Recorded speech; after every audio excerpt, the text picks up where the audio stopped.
Today's episode is sponsored by Lola, a modern approach to feminine care. Visit their website at mylola.com and use promo code DRINK for 60% off your first order.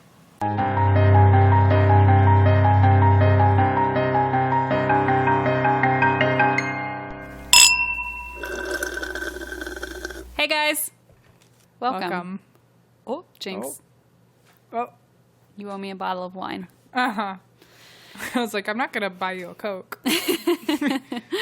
Did you know that in Appalachia they call Coke dope? No. My brother taught me that today. In like Appalachia, like North Carolina? Mm-hmm. Do they? Yep. They also say poke is a bag. So a poke a dope is a bag of soda. Oh. I also say sody water. Sody water. Sody water. No. My cousin went to App State and Cece went to App State for her master's. I wonder if either of them picked that up. I have a feeling they don't say sody water in grad school, but... Maybe not. Anyway.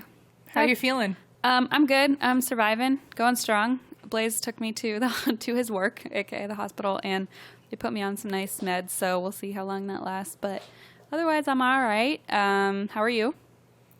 Comparatively, I'm fine. You're not great. Gio also has a puppy cold. Yeah, everyone's sick. Everyone's sick. It's because Mercury's in retrograde. Is it? It is. That makes so much sense. Oh my gosh, today that would explain today, wouldn't it? Oh yeah. We can't talk about it because I don't know who listens at work, but let's just say work was a doozy. It's a doozy. Also, we got the wine glasses in, and I'm just so excited. We did. You're drinking your wine out of one of our wine glasses. I am drinking my wine out of an, and that's why we drink wine glass. They're on sale online, and that's why you drink.bigcartel.com. Get your hands on them. We got a really cool thing in the mail. We did. We? We did. To our P.O. Box. Which is? 1920 Hillhurst Ave, number 265, Los Angeles, California, 90027. Okay. We should make a song. Well, you just did it. Maria sent us these letters and cards. Oh, my God. They're all custom. They're all personalized. One for me, one for Christine, one for Gio. Oh, my God. And they're like hand-cut bones on Gio. Like different colored bones that she definitely cut by her hand on the Gio card. Mine has sequins on it. It's just so great. And mine champagne. has different shakes and fraps on the back. Oh, my God. It's so cute. It's so nice. And then she wrote us this card. It's like a very moving card. We were very moved. So, well, here's this. Okay. We also got a mini card for the podcast in general. So it says, hello, ladies and Gio. Here are some cards to show my appreciation for all the hard work you put into the podcast.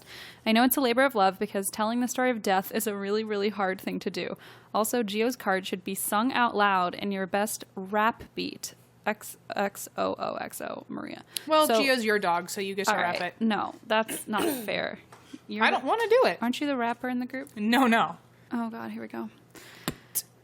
You once were a dog who needed rescue. Now you're with two people who really love you. Your life is grand and you're on Twitter. You know those folks who hurt you? Don't be bitter. They're in your rear view where they belong. You got me rapping this rhyme. Know that you belong.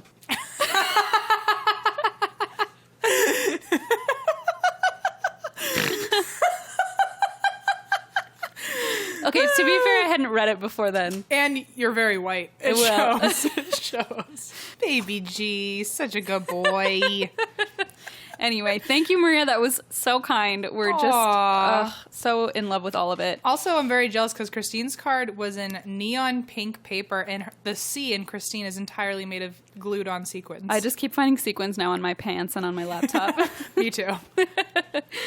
Also, we have an update. We're now on Spotify. We are on Spotify. Yay! So that's really exciting.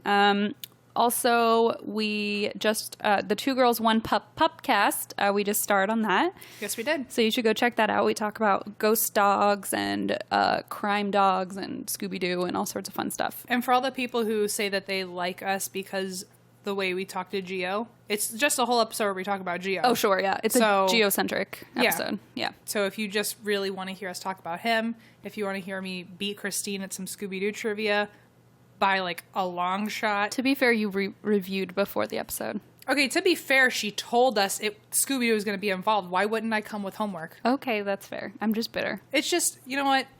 For someone who probably did better than me in school, it was nice to like blow you out of the water with some knowledge. You keep kind of like harping on this win you got. It's like the only one I've got. So It's not true. Just let me have it. All right.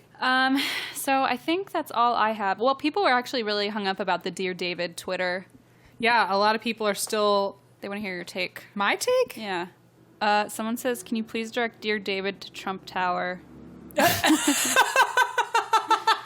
People are making videos. I mean, this is wild. So, oh, God. Okay. What? Apparently, David came back 8 hours ago. He tweeted, he hadn't dreamt about David in a few months, but he appeared again last night. In my dream, my bedroom was filled with hazy smoke, but I could see David sitting in the chair across the room. He was smaller this time, almost shrunken. He didn't do or say anything except look at me. Like his power hasn't grown back yet. And then he said, anyway, it feels like a bad omen. But then, I mean, not to play a skeptic, but at the same time, he has become pretty notorious for this character. Of course he's going to dream about him for a second. Sure, but it's been months. Also, he's saging the rocking chair. Remember how the rocking chair... Gio, you're not making us comfortable. But yeah, he saged the hallway where he saw the figure, and he also saged the rocking chair that would rock on its own at the end of his bed. Absolutely not. One of his tweets, folks have been urging me to get some sage, so I did. Good. Glad you're man. listening. Smart man. It is just creepy. Oh my God. There's more photos. Okay, you guys have to go check it out. There's more updates. Wait, I want to see. I guess he posted this.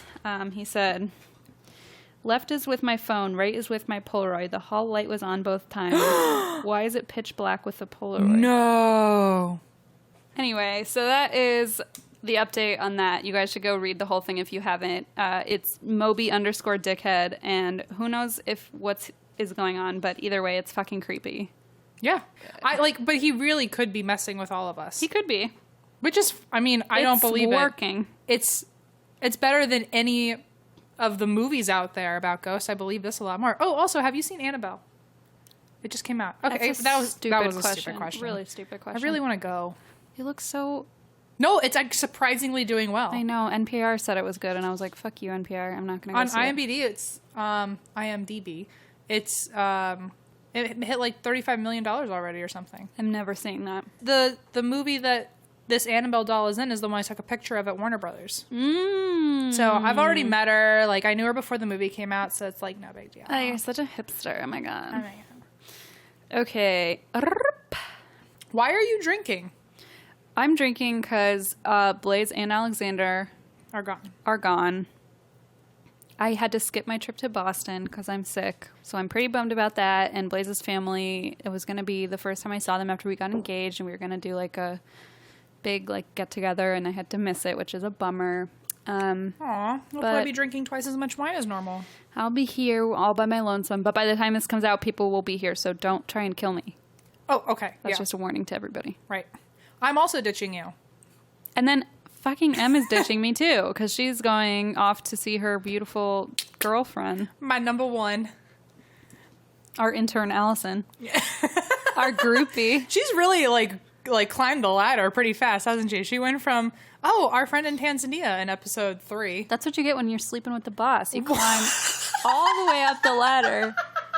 Soon she's going to be running this thing. Well, she will be internally, I guess, if she's our intern now. Anyway, I'm going to Seattle to see Allison. Em's going to Seattle to see Allison, and I'm going to be here so excited. all by myself. Oh, last time I saw her, I had a UTI on a campground. Oh God. Things will be different this time, Things will be. Yeah, knock on wood. And I'll be here alone, surrounded by all this merch that you guys better buy so I can actually get it out of my house because it's piling up. We just have like boxes of shit all over the place. I'm sitting between a lot of boxes right now. Poor Blaze is like, when will it stop? Nope, he signed up. Never. You trapped him. That's all that matters. Listen, I got the ring. You got the ring. So, all right, shall we? Do you have any other updates? No. Scare me. I'm going to scare myself because these notes are not good. But like... Every week, No, but this time it's a little bad. We will see. I feel like you can't start a podcast by saying this is going to be really bad. But I've been doing it for 28 other episodes, so why not? Why end now, you know? That's fair. The only reason I say it's bad is not my fault this week. It's really not. I'll be the judge of that. No, I looked high and low for history of this place, and all there are ghost stories. So I guess that's good. Oh, that's not bad at all. But, like, there's no like, there's nothing. Just tell me the story. Okay. It's the Jefferson Hotel in Jefferson, Texas. And Jefferson, Texas is supposed to be one of the most haunted towns in America. Like, it's just supposed to be littered with paranormal activity. What? So you would think there'd be some history. I'm mad about it. Maybe it's always been haunted, so there's never been, like, a... Maybe. I don't know. Like, there's a lake right next door to the Jefferson Hotel, and it, like, the lake alone, like, over 170 people have died.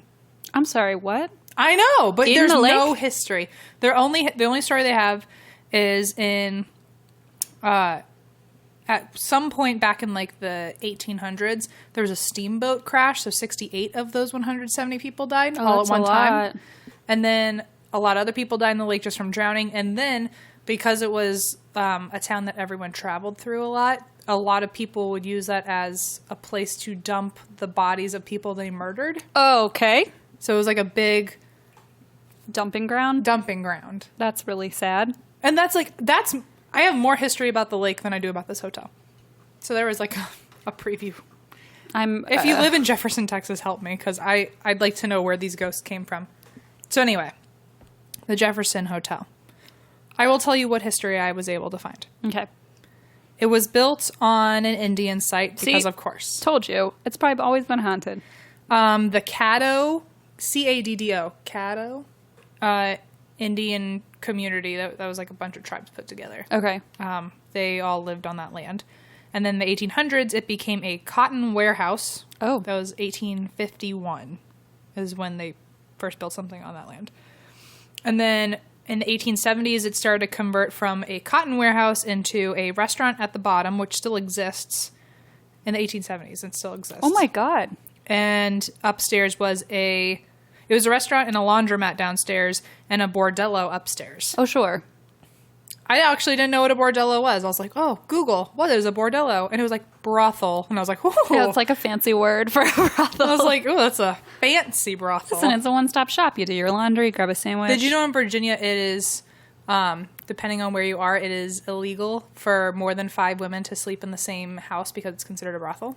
Oh, shit. Which is why, like, sorority houses, like, on college campuses, like, by state definition, they're all brothels. No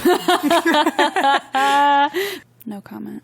So in the 1870s, it was, a bordello. Sure.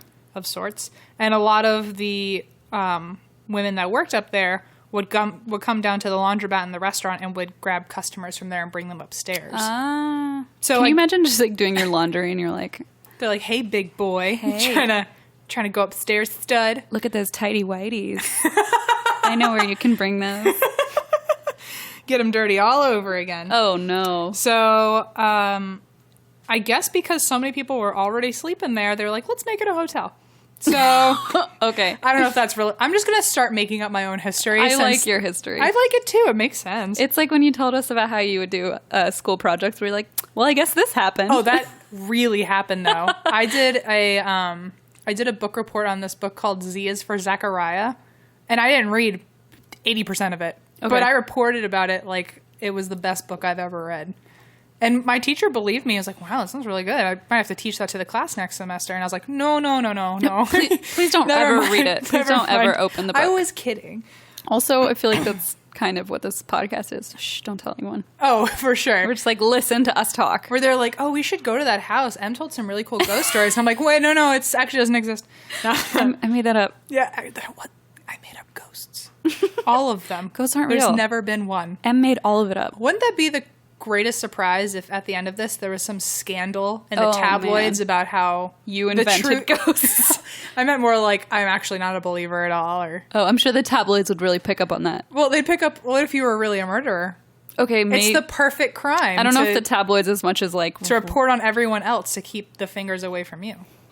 What if I murdered you? Okay, let's change the subject. Oh, you're about to give away your ultimate yeah, secret. I'm not doing a very good job being secretive. Right, okay, I can't wait.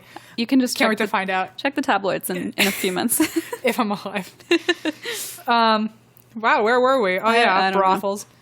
So they decided to make a hotel, and that was right at the turn of the 1900s.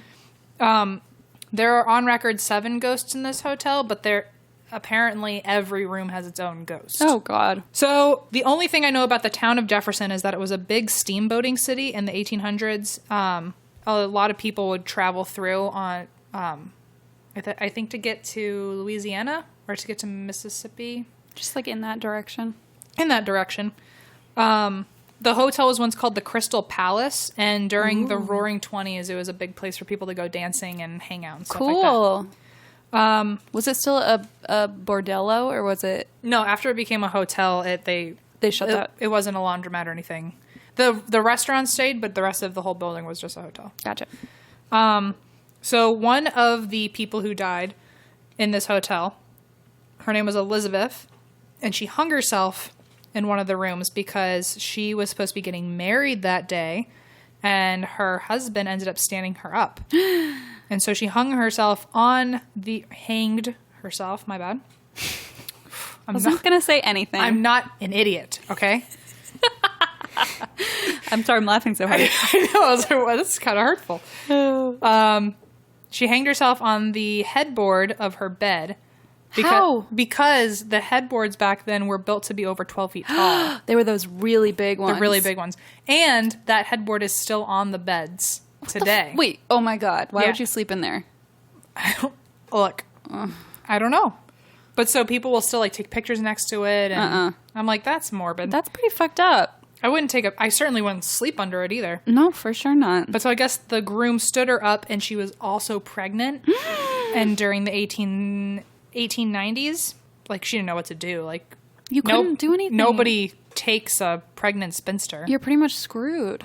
So she handled things her way. That's really sad. And then, like, 15 years later, or 20 years later or something, right before 1915, I think it was 1912, there was another woman named Lydia Grisby, who was also a fiance staying at the hotel, whose husband wrote her and said he wasn't coming to their wedding, and she also hanged herself. Oh my God. And this time she hanged herself from the chandelier in the room. Ew. Can you imagine walking in there? The weird thing to me is I think at least back then chandeliers, if it was really fancy, they had like the crystals. Yeah, the things that like they like clink together and everything. If you hanged yourself, you could like hear it. Yeah. Can like, you imagine swaying. walking in and it would be swaying? Ugh. That's like at one of those haunted houses. Yeah. Hey, Blaze, want to get married at the Jefferson Hotel? The Jefferson Hotel? No, you might make lucky number 3. Sounds like things go really well there. Okay. So anyway, so those are the 2 people who have definitely died there. And then there's also no record of it because I guess all the documents burnt in a fire. But also in the early 1900s, there was another woman. I think she also was a bride and got stood up. Oh my God. I think. It was very hit or miss about her story. But what ended up happening is she was in the bathroom? Oh. She was taking a bath and then she killed herself, and they don't know if it was like she cut her wrist or she she stabbed herself. What? Like just right in the chest. And then she ended up actually living in the tub for the next 2 days. No, thank you. And she died from the inflicting wounds 2 days after the fact. But because she had stabbed herself so close to her throat, I guess she couldn't scream for help. So she just sat in a bathtub for 48 hours and then died. So, and that was in room 19. Oh my God. But so room 19 happens to be the most active of all of the active rooms. Okay. So that's just for future reference. People don't know how he got there, but people will also see a ghost of a man, who is tall, wearing a long jacket. He tucks his pants into his boots, and he walks down the hallway and turns a corner, and if you ever try to follow him, you'll just like show up at a dead end or that's empty, or a room that's totally empty. Ew. Like if you try to follow him, he'll totally go away. It's so creepy that there's no background on him, but multiple people see the same thing. So it's like... Yeah. So everything that I found was in like newspaper interviews. Mm-hmm. And that man got brought up every single interview. That's amazing. And it was either... One was a manager of the hotel. One was a former manager of the hotel. One was an owner of part of the hotel. Mm-hmm. But they all say that they've seen the exact same man. and people will like come up and say that they've seen him, and they'll always ask for a description, and it always matches up. Ugh, that's so creepy. There are also ghosts of children, several children, and they apparently like to be on the lower floors more, and that's probably one of the theories of ghost patterns of how they live on the other side, is that they still follow the blueprints of the building that they died in. Oh. So that's why a lot of times you'll think that ghosts are walking through walls. It's because right. they're actually walking on a path that, before our architecture, they're following the path that the house used to look like. Oh my God. So they think that the ghosts like the lower floors because at the time, when people were living on that property, it was just a one floor building. That's like last episode when you talked about the kids like looking out windows that weren't there. Yeah. A lot of the people who work there also say that they're jokesters and like pranksters, so they'll move a lot of objects, hide a lot of objects, which you and I both know way too well. Too much of that. They will hide objects from guests as they're trying to check out. That's so mean. Bastards. That's so mean. And if you bring toys, because a lot of people, I guess, know that the place is haunted with ghost children, so they'll bring toys intentionally to try to entice them out, and they will play with the toys if you bring them toys. Oh God. One psychic came and she said that a girl there, a girl that works there, or no, a girl that is a ghost there. A girl that works as a ghost. Right, there. yeah. Yep. She's a seasonal employee. They said that they met the girl and she was actually all the way from the cotton warehouse days, and they've met another ghost girl who was from before anything was even built there, so like lived on the land. Oh my God. Also, when comparing stories, just like how they'll ask multiple people about the man and what he looked like, they'll compare stories with a lot of visitors because just about everyone sees kids. And the most common thing that everyone says is they see a boy and a girl. The girl is 7 and the boy is 8. And the girl is wearing a pinafore. Pinafore? I feel like I know what that is, and I don't remember what that is. Okay, well, she wears one. She also wears... Should we look it up? She is pinafore clad. She is pinafore-ific. Oh, okay. A collarless, sleeveless dress. Oh, harlot. Tied or buttoned in the back and typically worn as a jumper over a blouse or sweater. You spoke too soon. Oh. I mean, but think about like back in the day. They would. It looks like an apron. It's like a jumper. It's like an overall apron. We wore those in school, in elementary Germany. school. No, in Cincinnati. Oh. They were like plaid, and they were jumpers, we called them. Oh, it's the thing you wear. Oh, yeah. Over a blouse. It's an overall dress. It's an overall dress. It's a jumper. Is that what an overall dress is? Yeah. Okay, so you're agreeing with me. A pinafore. Okay. It's not an overall dress, because that implies that it's made of denim. No, it's overalls without the legs. Whatever. It's a jumper. I used to have overalls with little alligators on them. That's cute. Yeah. Well, I couldn't wear it now, could I? Glad we can agree on that. So the girl wears a pinafore. She also wears a white leotard. And she wears black high-top button boots. Whoa, that's pretty bad. Like today, that would be really That's very like trendy. steampunk. Yeah, it's very like 90s revival. Yeah. And then the boy wears knee-high breeches. Nope, he lost. And nothing else. No. Oh. And then one of the quotes that people have is, they weren't considered fancy clothes during the time. They were everyday clothing for when those kids were alive. But to me, that's still fancy clothing. Like when I was little, I was lucky if I wore clothes. Like, Oh, yeah. I mean, considering I had my alligator overalls and nothing else. It sounds like you were all set. I was taken care of. I also wore a lot of like onesie pajamas with like the long john butt, like the flap. Those were great. That was pretty much all I ever wore. My mom always put me in those like crazy German like 90s dresses that were just like gigantic and had like... Did your brother have lederhosen? I mean, he does now. He didn't back then. That's awesome. No, it's not. Don't get me started. When I was little, should have been a sign, but my mom, when she first had me, wanted to put me in like all of the like frilliest like straight up like Christian Dior, like no thanks, fanciest, ruffliest, pinkest baby dresses that ran for like hundreds of dollars for one piece. Ew. And I would just like vomit all over them and drool all over them. I was like, get me out of this. It's funny you said that because my mom stopped putting me in white because every time I wore white, I would vomit all over me. So maybe that's why neither of us wear white now. Yeah. Maybe it's just like a trained thing of absolutely. I'll throw up if I have to wear white. I will spill wine all over my clothes. Oh yeah, it was just foreshadowing. Yep. When I was 5, a boy asked me to be his girlfriend, and I laughed so hard I threw up on him. Oh, you had wine in your mouth. Sorry. That's why I don't wear white. It was a good time. Oh, good. Anyway, they weren't wearing fancy clothes for their time, but they certainly were for us. I'm going to look at my kids in the future and, analyze their every movement. Because, now that we talk about our childhoods, and I'm like, how did my mom not see? And now it's like... It's like, I better see. If I put my daughter in a dress, or my son in a dress, who cares? Yeah. And they throw up, I'll be like, well, it's not their style. That's fine. Let's put them in a pinafore. Yeah. And see what happens. We'll put them in some alligator overalls. Pinafores. I loved mine. So these kids will giggle to each other, so you'll hear whisper giggling. Oh no. Kids will play with each other. Kids will play with the ghosts, and you'll be like, who are you playing with? Oh God. They will tug on people's hair as a hello. Nope. They will turn the lights on and off, the opposite of whatever you wanted. So if you're walking away from a dark room, they'll turn them back on, so you have to go back in and turn them off, or vice versa. I much prefer that than to walk into a room and have the lights turn off. Oh yeah, that's true. It's a lot creepier that way. That's true.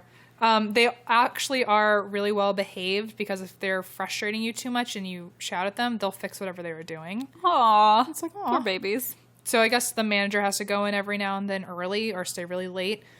And there have been times where as soon as she will walk away, the lights will turn off, and she has to go back and turn the lights back on. And they'll keep doing it nonstop. And eventually she'll just be standing in the dark and be like, all right, children, enough is enough. And then they'll turn the lights on. All right, children. All right now. And she doesn't have to even walk over to the switch. It'll turn on by itself. Oh my God. And fix itself. She has to scold the children. I know. It's so cute. She's like, this is not part of my job description. It's I did not sign up to be a mother. Thank you. Babysitter. So one of the things in the lobby is that, you know how most hotels will have a guest book? Mm-hmm. Do they still? I don't think they do anymore. Maybe a bed and breakfast or something. Maybe. Will have it. Well, they still have guest books at the Jefferson Hotel. Okay. But they have binders of a specific guest book category, and it's just paranormal cool experiences. And they call it the Book of Dead.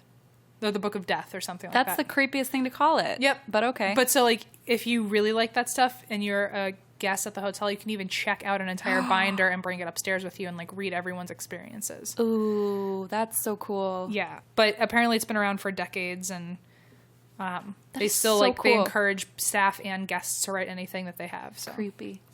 some of the things from the Book of Dead are as follows. In December 2014, one girl was staying in room 17, and she said, everyone took a shower before me, and only whenever I showered, the words "get out" would appear on the mirror in steam. And then she said, oh my God. The next morning, there was nothing there. We turned the heater off, and throughout the night, it would be scorching hot and then freezing cold all on its own, no matter what we did with the thermostat. That sounds creepier than children. There have been a lot of people who have said that, the mirrors will spell things. Mm-mm. And it will even spell it, not the words will be in reverse, but it'll happen in reverse steam-wise. So if you're taking a shower, the only thing in the mirror that will be steamed is the writing. So the whole window will stay clean with no condensation or anything, and just so the condensation will only go on the letters. Yeah. Oh no. And then vice versa, where there'll be just steam, and then it looks like someone wrote out it with their fingers. Yikes. The words. So you never know what you're gonna get. And then one of the other ones, December 2012, a visitor was staying in room 8 and said, I woke up in the middle of the night and saw a little girl sitting on my bed. She was a small child, and she said her name was Sarah, and she was waiting on her birthday. She said she wanted to be an artist, and then she faded away. Baby. That freaks me out. That's so sad. Another thing, I guess a lot of the managers have said that they're just used to people sleeping in the lobby because, so many ghosts will wake people up in the middle of the night, where... Oh, my God. One of the quotes from the previous owner was... We have a lot of people creeped out. We've had people leave in the middle of the night or sleep on the couch in the lobby. Some people say they feel touches or will hear people talking to them in their rooms, and they think it's their wives, but their wives are sound asleep, or vice versa. No thanks. So that would suck if we spent the night in a hotel and all of a sudden I heard you talking to me and I'm like rolled over facing the wall and having a whole conversation with you, and then I turn over and you're asleep. That is out of a horror movie. I'd be like, oh, I'm out. That is straight out of a fucking horror movie. I'd be like, and we're done. And then I'd be pissed that you left me in there alone to go sleep in the lobby. I'd be like, you're clearly fine. You're clearly better off than I am right now. See ya. Fair point. So a lot of things that people experience are whispers out of nowhere. Orchestra music will come out of a closed dining hall that hasn't been open in a long time. Just orchestra music coming out of there. Ooh. And they open the door and it's just like dark and clearly no one's been in there. Which is weird because that was also in the White House. The Bush daughters heard orchestra music coming out of the fireplace. Knocks on the wall and headboards. The smell of cigar smoke when no one's allowed to smoke anywhere near there. Faucets will turn on by themselves. Doors pull back and then will get pushed shut, all on their own. Children have been heard laughing and romping around the hotel on floors that no longer exist. What? Footsteps on the stairs when the hotel is empty. People have felt shoulders tapped and their hair tugged. Ghostly orbs in pictures. Phantom figures that appear in the middle of the night, oftentimes sitting on their bed. Knocking on the doors for people to open and not see anyone there. Windows opening and shutting by themselves. The manager said that a lot of times she will sit at the front desk and she will see, like, I guess the way that the desk works is like if someone in their room calls you, their light will go on. Okay. So she'll sit there and when she knows that they're vacant rooms, the switchboard will just keep lighting up as if rooms are talking to each other. Okay. Nope. That's not okay. Dishes move by themselves and you can hear them clinging in the kitchen, even though all the staff is gone. The payphone in the hall will ring by itself and then hang up on you when you pick it up. Ew, the payphone ringing by itself. That's so creepy. Yeah. The television will turn off by itself. Things will fall when no one's around them. People have been cuddled when they go into a room by themselves. Nope. Other than that, I have stories for different rooms. Okay. In room 5, there's a story of a couple whose son woke them up in the middle of the night because the man with the long coat wouldn't leave him alone. And he was sleeping on one of the rollaway beds. And the one with the pants that went into the boots? Yeah. Oh, God. He kept poking the little boy to keep him awake. And then the little boy woke his parents up and was like, that man won't leave me alone. Why would you take your kid there? That's traumatizing. I don't know.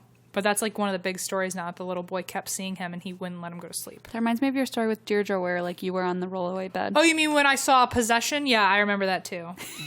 Deirdre, are you listening? She was possessed. You're not here to defend that now. She was possessed. Okay, and then room 20. 2 older women were staying there, and they kept getting woken up to the sound of running water, and they kept having to go take turns turning off the faucet. Mm-hmm. And then eventually, right in front of them, when they went to go turn off the faucet again, all of the shower turned on behind them, too. Oh, no. Just to be like, fuck you, you can't turn off the faucets if I don't want you to. Fucking terrifying. Because then you'd think someone was in the shower behind you. That's so creepy. Oh, I didn't even think about that. To hear the shower turn I would have on. just been like, ghost. It's a ghost. I would have been like, someone's going to stab me, and that's why we do these separate parts of the podcast. In room 21, a guy and his friend were spending the night, and then in the middle of the night at 3:45 in the morning, he woke up, and this one would creep me out. He had locked the room, all the lights were off, and when he woke up at 3:45, he couldn't move, so it was like a sleep paralysis kind of thing. And he, all of a sudden, he says he experienced a loud rushing sound filled in his ears. So that was just white noise that was getting louder and louder.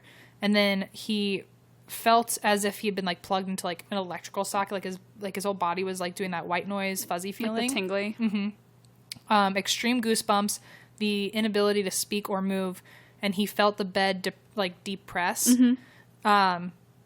And he felt someone scooch into him and spoon, like be his big spoon. Oh my god, oh my god, oh my god. And he said chills were racing up and down his back, and he thought maybe it was his friend trying to like be funny or something like that. And he opened his eyes, and his friend was in front of him, sleeping ahead of him. And so he was trying to scream and like move his arm to like wake his friend up, and he couldn't do it. And then eventually he was able to like muster out a scream, and his friend woke up, and the feeling like went away. My body is not happy with that story. I have chills.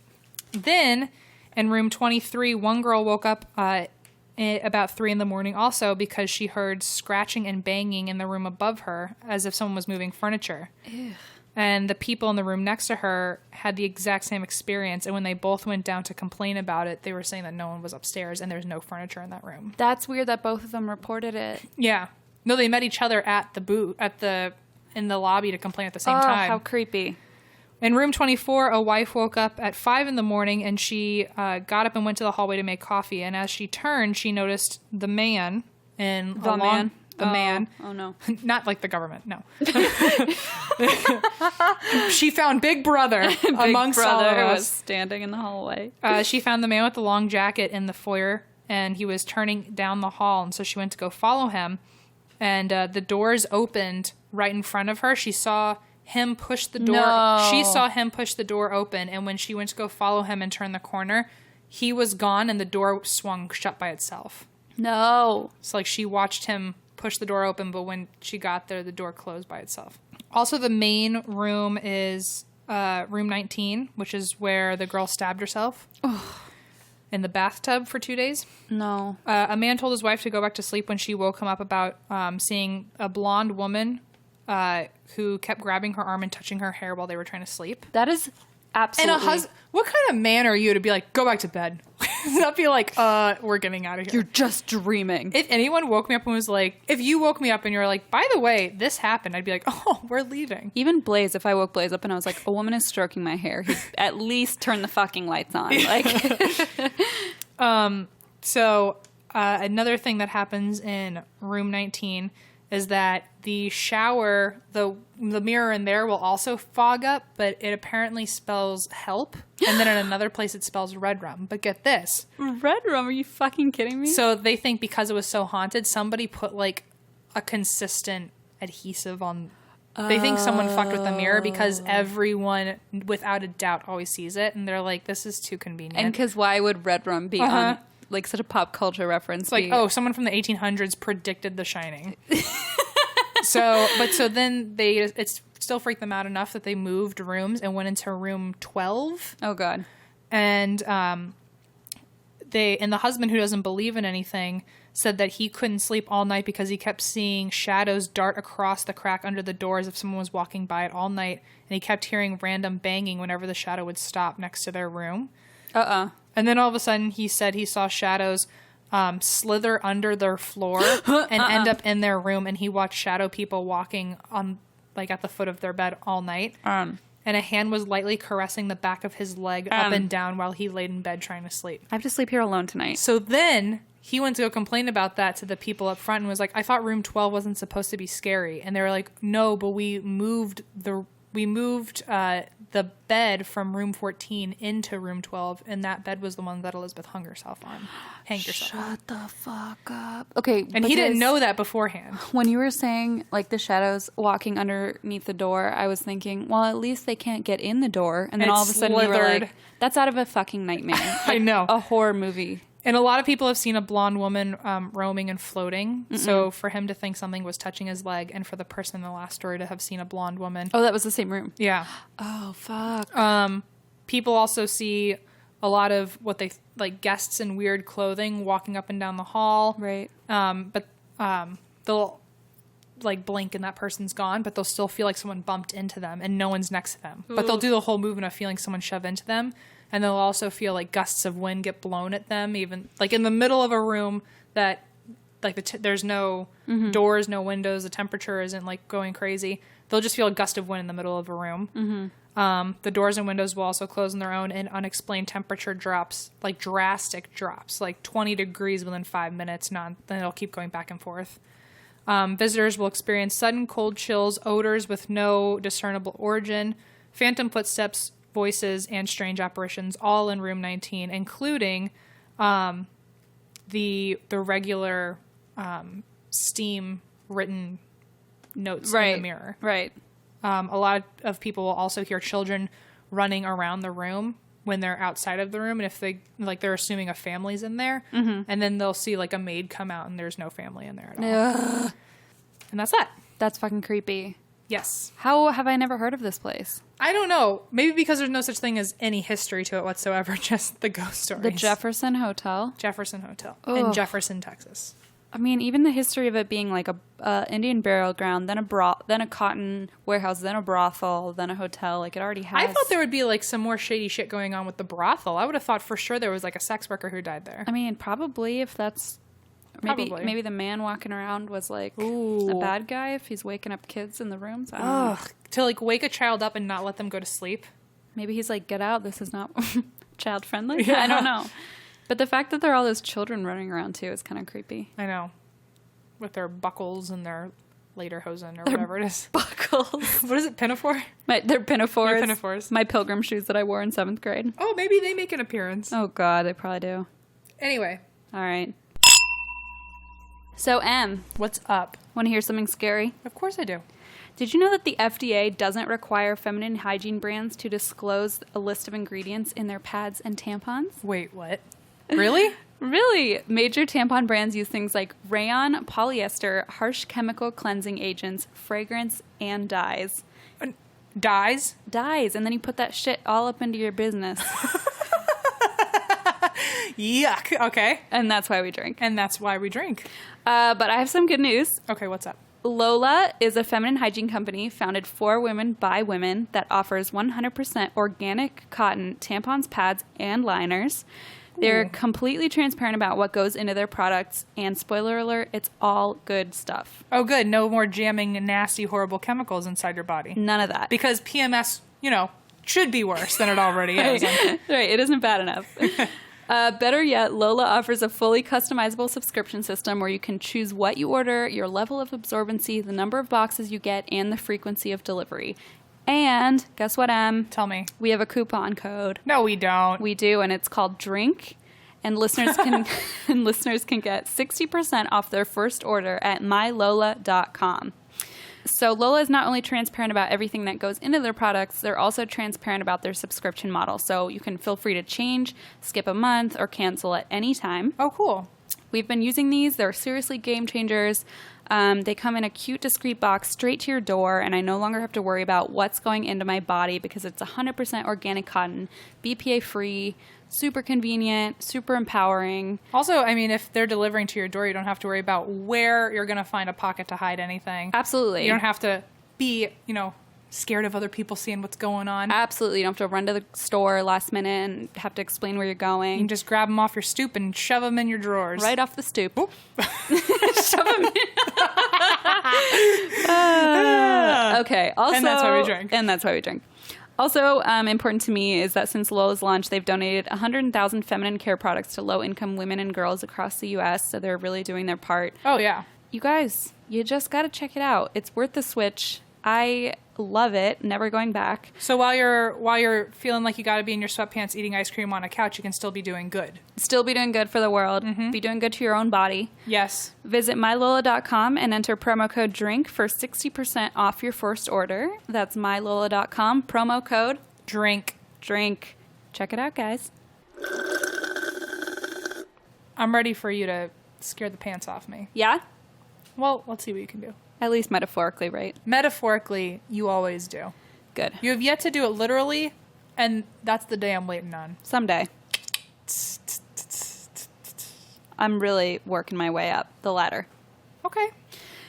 All right, so I'm going to tell you a story about Peter Thomas Anthony Manuel, a.k.a. the Beast of Birkenshaw. Oh. He is a notorious serial killer from Scotland. Okay, well, I do like a good Scottish man. Hashtag CK. Hashtag CK.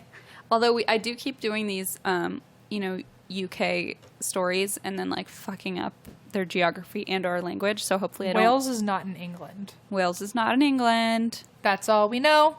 We don't know how to pronounce things in Welsh. But this story was actually suggested to me by my brother, Alexander, who is currently on a plane to Germany and just texted me. Germany is also not in England. It is not. Thank you. He texted me a few moments ago that he got a free glass of wine on his flight. So, team wine. Oh, okay. And he also suggested this because he is going to Lithuania next week. And Brian Cox, who played Hannibal Lecter in the movie Manhunter, used this guy, Peter Thomas Anthony Manuel, as an inspiration for his character. Yeesh. Okay, but I'm ready. Big circular story. But basically, point is, my brother suggested this, so thank you, Alexander. So I'm going to tell you about Peter Thomas Anthony Manuel, who I'm now going to call Peter Manuel. Okay. Or the Beast. Or the Beast. Beast of Birkenshaw. Okay. I keep wanting to say Birkenstock. That's also German. I sure know that. Okay, so Peter Manuel was born to Scottish parents in New York City in 1927, but the family moved back to Scotland in 1932.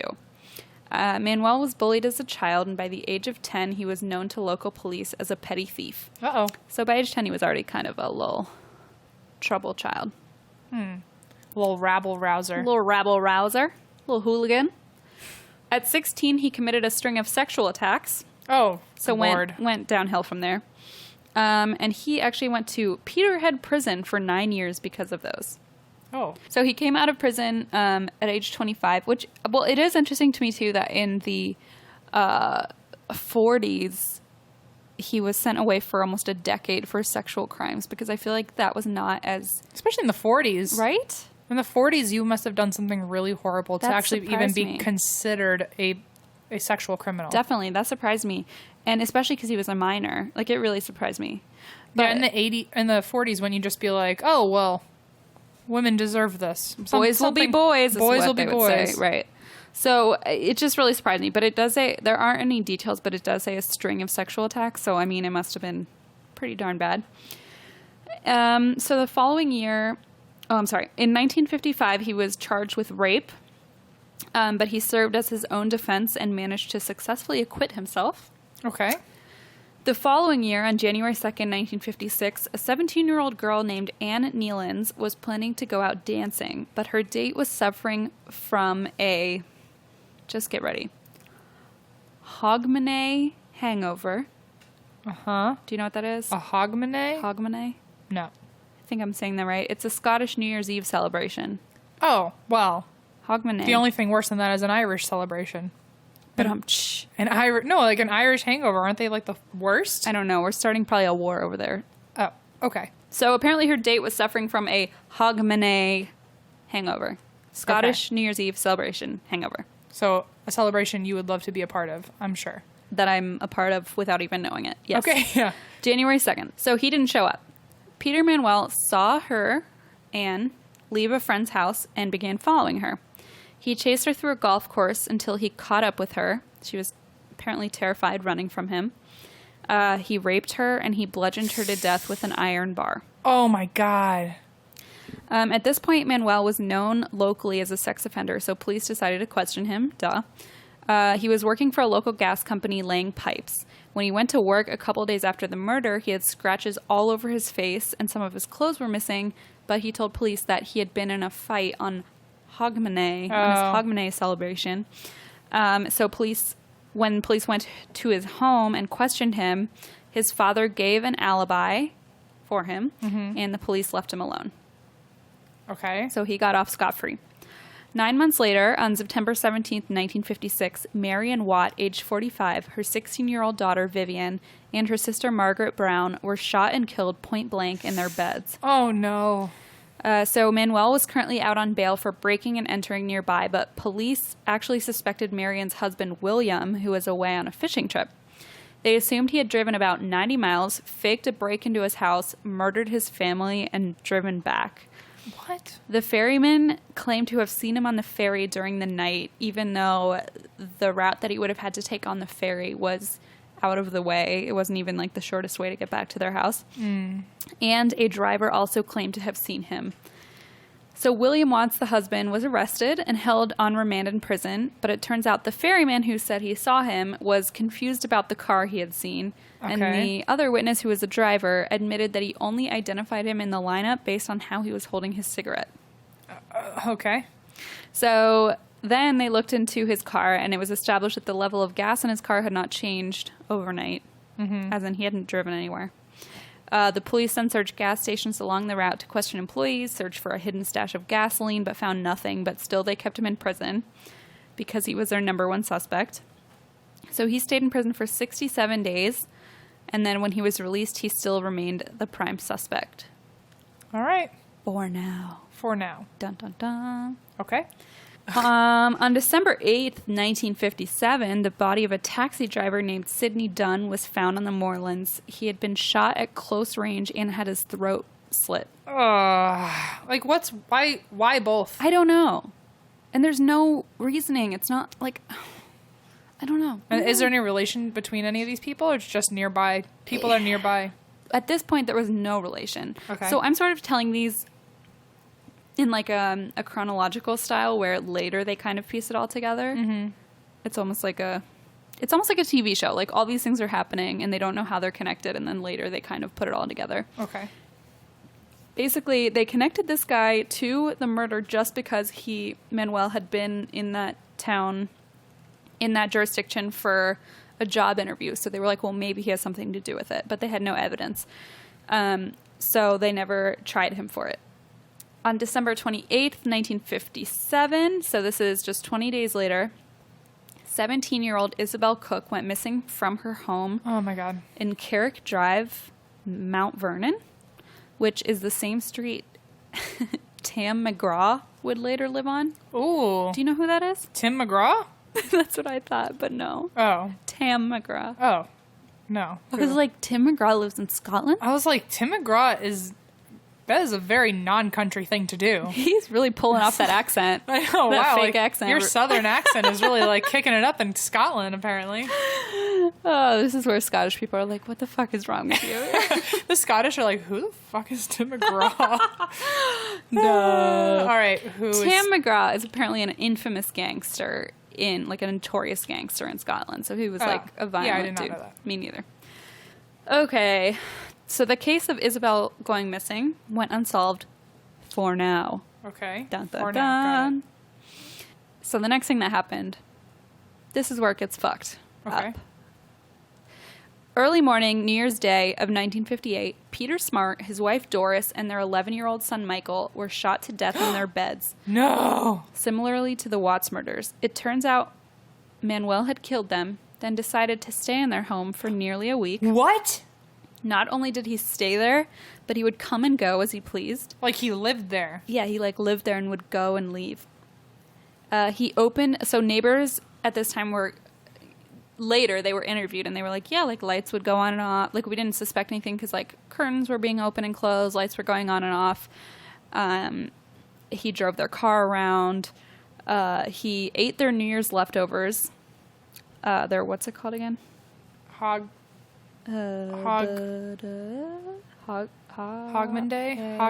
That sounds right. Hogmanay. I've never heard of that word until today. God. Okay, so he ate their Hogmanay leftovers. What is a Hogmanay leftover compared to a normal New Year? I don't know. What's a New Year leftover, though? New Year leftover. Champagne, right? No, there's no leftovers when Christine's nearby. That's true. You don't have 5 days. It's like Christmas leftovers, like ham or... Oh, like a ham? I would imagine that's about right. Like ham and just normal sides, like potatoes and... That sounds right. Gravy. But then in New Year's is you finally make new stuff because you've been eating all the Christmas leftovers. Same things, yeah. So it's still the same. It's basically an extra round of Thanksgiving and Christmas. I sure think they don't put marshmallows on their sweet potatoes. Probably not. That's definitely a thing they don't do there. Okay. Because when I first saw that here, I was like, what the Yeah, but isn't it so much better? Okay, don't answer that. No comment. But also, they don't have Thanksgiving there. But they do have Christmas. That's true. there. They don't have Thanksgiving. Yeah. Maybe it's their Thanksgiving dinner. Maybe. We'll have to ask CK. I don't know. They're all like, what is wrong with you guys? But well, they're asking what the hell is Thanksgiving? And we're like, what is Hogmanay? they're probably like, we know about Thanksgiving because this is a westernized country where America just shoves everything in our faces. That's true. That's true. But then we're in denial about all the horrible shit we actually did on Thanksgiving. Oh, yeah. We didn't do that. No. We just eat turkey. That's all. No, Indian burial grounds. What? It's fine. Anyways. Okay, so he ate their New Year's marshmallow sweet potatoes. Right, to say the least. And he even fed their cat. Oh, kind. Which I'm like...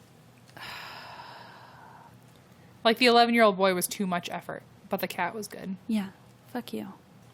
After a few days, he decided to take some brand new banknotes that the Smarts had put aside for a family vacation. Aww. And left with the family car. So the dad was storing away money for a family trip he was going to plan with the family. Aww. So this guy, Manuel, took the banknotes and took the family car and drove out of the neighborhood.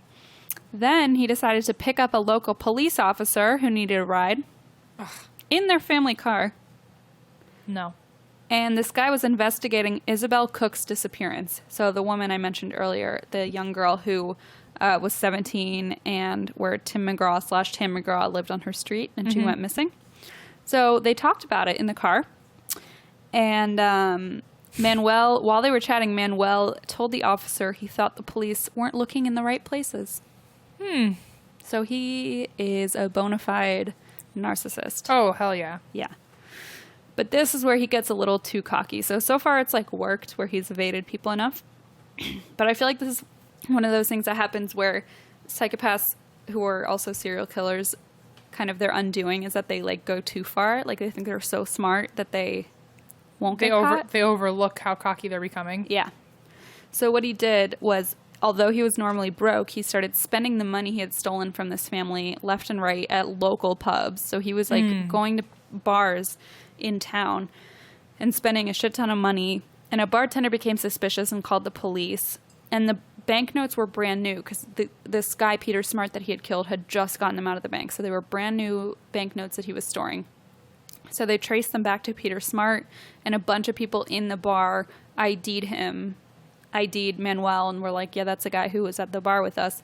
So they linked them. And they finally arrested him and charged him with 7 murders. Holy crap. I know. After he was arrested, he basically became an open book. Like, he wanted to tell them exactly what happened. He's like, well, if you're going to know, you might as well know the right information. He's like, look what I did. So Isabel, who I was just talking about, who disappeared from her house, it turns out her body was only discovered after Manuel led detectives to the exact spot in a plowed field where he had buried her. And he is reported to have told police, "You're standing on her," when they went to the right spot. No. Apparently, he had stalked, raped, and strangled her, and then buried her in the field. Oh my god, that's horrible. He decided to serve as his own defense again, because again, he's narcissistic and thinks he can outsmart everyone. But he was unable to convince the judge of his insanity plea. Not surprising. Yeah.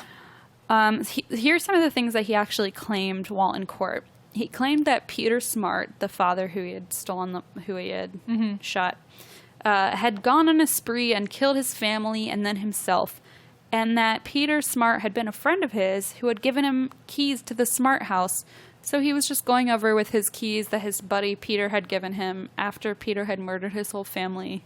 What the fuck? And he was just going over to feed the cat and hang out. Like, it just didn't make any sense, basically. Yeah, it doesn't sound like it. In May 1958, Manuel was convicted of 7 murders, although many who followed the case believe he killed up to 15 people, and he actually admitted to, I believe, 18. He was hanged at Barlinnie Prison in Glasgow on July 11th, 1958. He was only 31 years old. Wow, and he'd already done all that. He had, like, slaughtered families. Shit. His last words were reportedly, "Turn up the radio and I'll go quietly." I wonder what song was playing. I feel like it's maybe, I was gonna say, it feels like he's trying to be deep, but like I feel like he's just trying to have like one last chance of control. He's like, "Turn up Bob Dylan and I'll go." Yeah. I don't know. So 17 days after he was hanged, a coroner's jury looked into the taxi driver murder. Remember that guy, Sidney Dunn? And then they made the realization that Manuel had in fact murdered Dunn after a button found in the taxi was matched to one of Manuel's jackets. Oh, wow. So they convicted him of that after he'd already been hanged. But it's still contested just because it's kind of up in the air because he's already dead. Right. And, whatever. And that's that. That's this fucking guy. That's horrible. What a fucking terrible... That's the Beast of Birkenshaw. Well, yeah. Oh, and he was never convicted of Anne Nealon's murder. He was never convicted of her murder because police said there wasn't enough evidence. And that's the one where he had scratches on his face. How do you know? How is that the one without enough evidence? It was before there was DNA or anything like that, so there was no way to check whether she had DNA. It was awful. So that was the one that people believe he did that he was not convicted of, which is so sad. So when he killed that family, did he bury them or anything, or was he just like traipsing around their house with dead bodies just hanging around? Oh, they were in their beds. Which is also fucked because he was like, "Oh yeah, he's just a friend of mine." I was just coming over to feed the cat every day. And they're like, wait. So they were all dead in their beds and you were just coming over to feed the cat. Yeah. Okay. But yeah, so they were just in their beds. So he just went way too far. But like a big thing in articles that I read, like a big theme was like, if he should have been caught earlier. His dad gave an alibi and it wasn't. There was plenty of evidence, Jeez. pointing to him, but instead he ended up killing, 16 more people or whatever the case may be. But Fuck. yeah, so that's the Beast of Birkenshaw. And thank you, Alexander, for your recommendation. Aw. Well, there's that. On that. There is that. That there is. Anything else we have to cover? You know what? Nope. Before I forget and before it's too late for you guys, our next listeners episode is in 2 weeks from right now. Yes. From when this gets posted. So you have 2 weeks to submit your stories. We also, if you didn't catch it the last time, we have a new Patreon level. Yes. We have some new things happening. We're making videos. This isn't even like tip of the iceberg of stuff we're trying to do. We're just slowly being able to do more because you guys are helping out so much. Right. But we have some pretty fun things coming, some very weird things coming. They're mainly being pushed by me. But I'm into it. Yeah, we're all into it. We also have merch that's ready to go. So please, by all means, visit our shop. Yeah. That's all on my end. Next week is episode 30. Oh, for God's sakes. Oh my gosh. Oh my God. Oh my gosh, oh my gosh. Oh my God. Oh my God. Zen breathe. All right. Lamaze. Ready? And that's why we drink. We're so good. That was actually very good. By number 30, we'll be 100% up.